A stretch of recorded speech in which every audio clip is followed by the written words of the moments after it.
Bienvenue au chemin de vie sur la chaîne de thérapie holistique d'épanouissement et d'accomplissement pour cet horoscope onomantique du 30 mai au 3 juin. Alors, c'est assez court, hein, on a 5 jours là.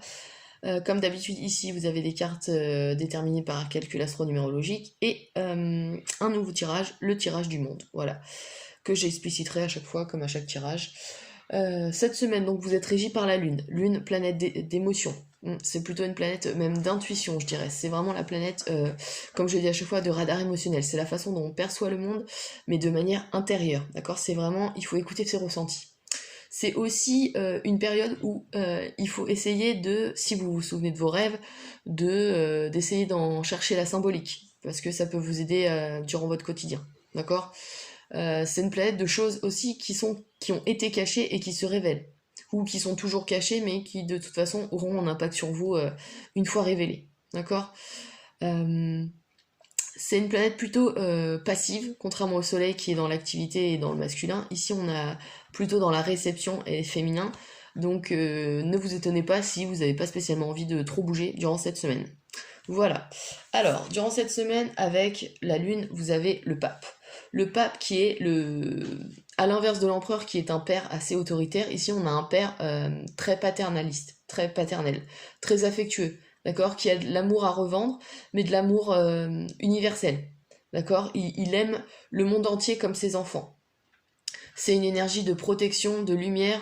Là, on a une communication qui sait où elle va, d'accord? Une communication orientée. Je dirais pas stratégique parce que là, elle est dans un but altruiste, d'accord? C'est pas personnel, donc on a vraiment une communication qui est axée sur, comment dire, sur un développement plus grand que nous. D'accord? Pour une cause peut-être plus grande. Ici, on a vraiment cette notion de protection et de lumière. D'accord? On est guidé. Donc, il faut en profiter. Et justement, du fait que vous soyez guidé, vous savez dire les choses juste au bon moment. D'accord? D'autant plus que vous êtes porté par la Lune qui parle de ressenti et d'intuition. D'accord? Donc, écoutez vraiment cette petite voix intérieure qui pourrait vous aider durant cette semaine. Voilà. Alors, dans le domaine intellectuel, on a le cavalier de bâton. Alors ici, on est à la fin. Pour moi, là, on est abouti à une sorte de métamorphose, je vais y arriver. On est à la fin de quelque chose et on redémarre sur autre chose, mais là, c'est vraiment un nouveau cycle qui se prépare, pour moi. Là, le cavalier de bâton nous parle de quête, de quelqu'un qui est en quête de quelque chose d'autre. Donc on passe au stade suivant et on essaye de grandir, d'accord. Les bâtons, comme je dis à chaque fois, c'est vraiment l'énergie de créativité et de... Alors l'énergie sexuelle aussi, mais là on parle, ouais, dans l'intellect, j'aurais tendance à dire créativité et comment dire? Ouais, et le cavalier pour moi est au-delà du roi, c'est-à-dire que il a la connaissance du bâton et donc il va partir voyager dans le monde, à travers le monde pour justement parler de ce qu'il a appris. Donc il y a cette notion-là de on a réussi à apprendre tout ce qu'il fallait et on passe soit on passe à autre chose, soit on décide d'en parler autour de soi. D'accord? Donc intellectuellement parlant, vous savez que vous êtes passé à un autre stade. D'accord? Que vous êtes prêt à apprendre d'autres choses. Ouais. Vous avez fait le tour de ce qu'il fallait voir là où vous êtes, en tout cas. D'accord? Ensuite, dans le domaine sentimental, on a des ressentis, on a le 6 de denier. Alors, ici présent, avec alors déjà le denier, c'est l'argent, c'est la matière, d'accord, en tarot. Et le 6 en numérologie, c'est l'engagement, c'est l'amour, c'est l'harmonie, c'est le foyer. Donc premier niveau de lecture de ce que je vois là, c'est qu'il y aura des dépenses pour la famille durant ces quelques jours-là. Il y a peut-être des dépenses pour...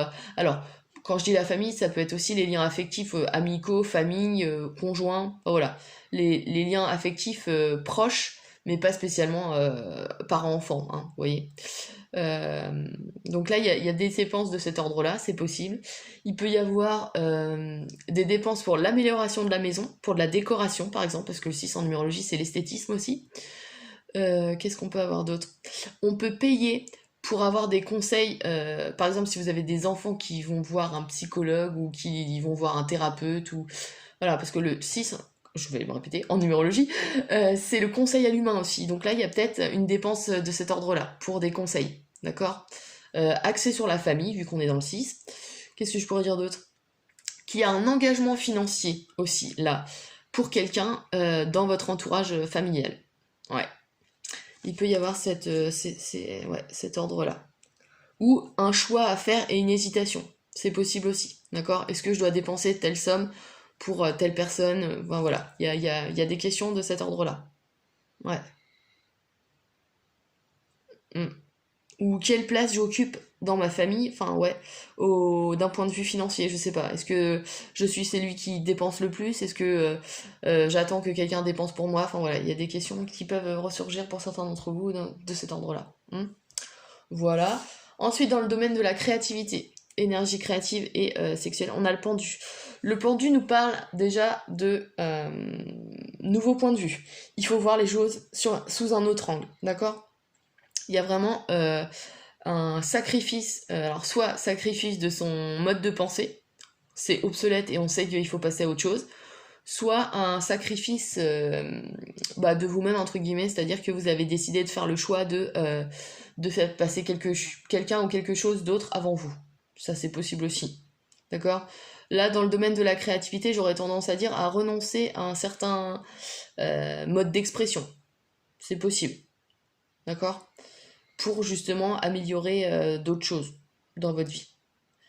Ouais, je réfléchis, mais...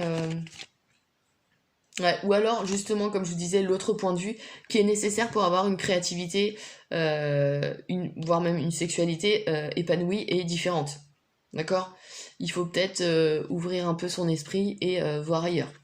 Alors, voir ailleurs, oh là là, je vous incite pas à l'adultère ou à autre chose, mais essayez de découvrir d'autres méthodes de pensée, de créativité, et puis même d'autres, oui, ouais, voilà. J'irai pas plus loin. On est sur YouTube, voilà. Voilà pour ce domaine-là. Et enfin, dans le domaine de la matière, on a la roue de fortune. La roue de fortune nous parle de destin. D'accord? C'est une carte qui nous parle de chance, de succès, de réussite, mais aussi d'alternance de haut et de bas. C'est vraiment la roue du temps qui tourne de façon immuable. C'est-à-dire que de toute façon, même si vous êtes dans une période vraiment sombre, la lumière reviendra. D'accord? Parce que c'est qu'un cycle. Ok? Cette carte nous parle aussi, alors ça dépend pour ceux qui y croient, mais il y a le destin, celui qui est écrit, et il y a le hasard, d'accord? Cette carte peut revêtir les deux symboliques. Donc il y a quelque chose d'hasardeux ou du destin qui va vous permettre de saisir de nouvelles opportunités, d'accord? Et saisissez-les si elles se présentent. Là, on est dans le domaine de la matière, d'accord? Donc s'il y a des opportunités financières qui peuvent se présenter ou de réalisations concrètes, saisissez-les parce que elles sont assez rares pour être notées. N'oublions pas que vous êtes porté par la lune durant cette semaine, donc écoutez vraiment votre intuition, d'accord? Cette petite voix intérieure qui est censée être là pour vous guider, d'autant plus que vous avez le pape durant cette semaine qui est, pareil, est là pour vous protéger et vous guider, d'accord? Voilà pour cette semaine, donc du 30 mai au 3 juin. Alors c'est assez court, mais il peut y avoir des changements assez majeurs, d'accord? Ouais, parce que là, changement de point de vue. Ici, on a le destin, on a du mouvement.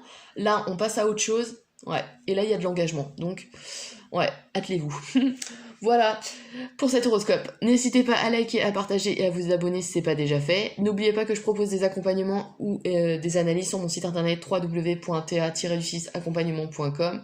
Et puis, je vous dis à bientôt pour l'horoscope du 4 juin.